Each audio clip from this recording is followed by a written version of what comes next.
कवि कालिदास रघुवंश महाकाव्य के द्वितीय सर्ग में दर्शाया गया है कि जब राजा दिलीप को वंश नहीं होने पर गुरु वशिष्ठ ने गौ सेवा करने की प्रस्ताव किया। राजा दिलीप और महारानी सुदक्षिणा ने रात्रि के व्यतीत हो जाने पर यश को धन मानने वाली महारानी सुदक्षिणा ने नंदी गौ का पालन किया।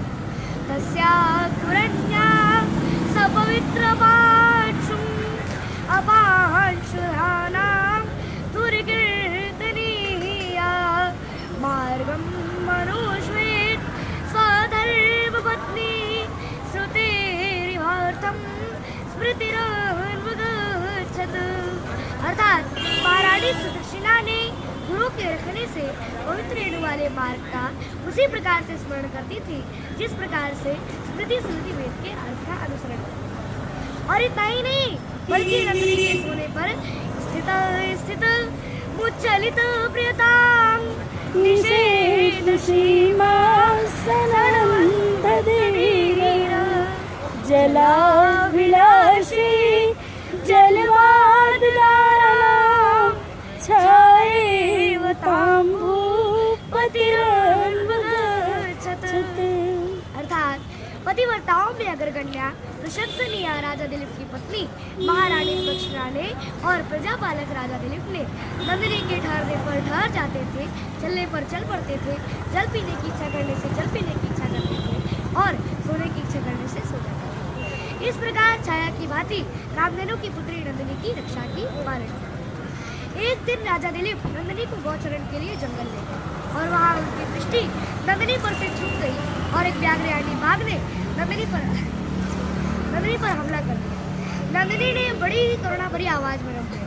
जब राजा दिलीप ने यह सब देखा तो उन्होंने व्याघ्र पर बाणों से प्रहार किया पर बाण उनके हाथों से ही छिप गया।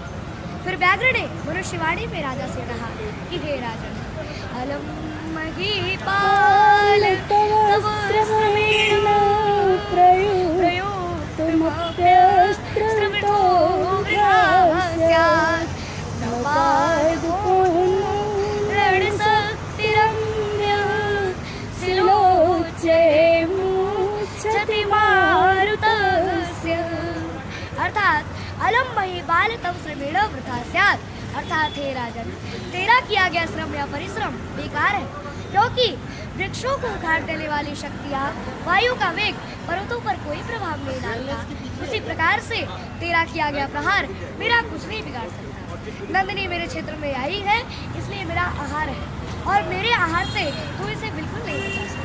राजा ने व्याघ्र से बड़े ही अभिनय विनय किए और बोले कि मेरी नंदिनी को छोड़ दो, मेरी नंदिनी को मत खाओ, मेरी नंदिनी के बदले तुम मुझे खा जाओ लेकिन मेरी नंदिनी को छोड़ दो। व्याघ्र ने हंसते हुए मुस्कुराते हुए व्यंग उड़ाते हुए राजा से कहा कि हे राजा, एकात् पत्रं जगत प्रभुत्वं नवं वयकान्तमिदं वपुस्य अल्पस्य हेतुर्बहुहातुमिच्छन् विचारमूढ प्रतिवासि मे त्वम्। अर्थात हे राजन, कहा तुम्हारा यह नवकांतिमान शरीर और कहा तुम एक छत्र संसार रूपी है, दोनों में बड़ा ही अंतर है। तुम अगर चाहो तो एक चुटकी में हजारों गाय खरीद सकते, पर अल्पस्य हेतुर्बहुहातुमिच्छन्, थोड़ी सी नंदिनी लाभ के लिए, थोड़ी सी नंदिनी गाय के लाभ के लिए तुम अपना शरीर त्याग देना चाहते हो।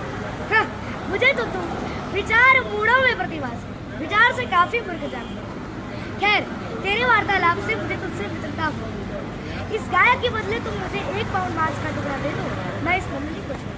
राजा ने जो ही अपने जंगों से काटने के लिए अपना बाण उठाया तभी पुष्प वृष्टि होने लगी और आकाशवाणी हुई कि हे राजन, आपके जैसा इस संसार में न कोई गौभक्त हुआ है और न ही कोई होगा।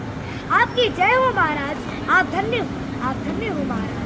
इतना सुनते ही नंदिनी ने राजा से कहा कि उठो बस, ये सब मेरी ही माया है, मेरा दुग्ध पान करो और यशस्वी पुत्र करो। तभी राजा दिलीप के पुत्र राजा रघु का जन्म हुआ और राजा रघु बड़े ही प्रख्यात और प्रतापी राजा। इन्हीं के नाम पर आज भगवान श्री राम रघुवंशी कहलाते हैं। भगवान श्री कृष्ण और भगवान परशुराम जी भी गौ माता पृथ्वी का प्रतीक माना जाता है। गौ माता में 33 कोटि देवी देवताओं का वास होता है।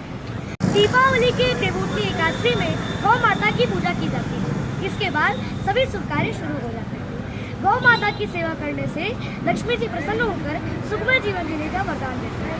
गाय एकमात्र ऐसा जीव है जो कि व्यक्ति की मृत्यु प्राप्त हो जाने पर वेतन नहीं पाता। बार बोले गौ माता की जय।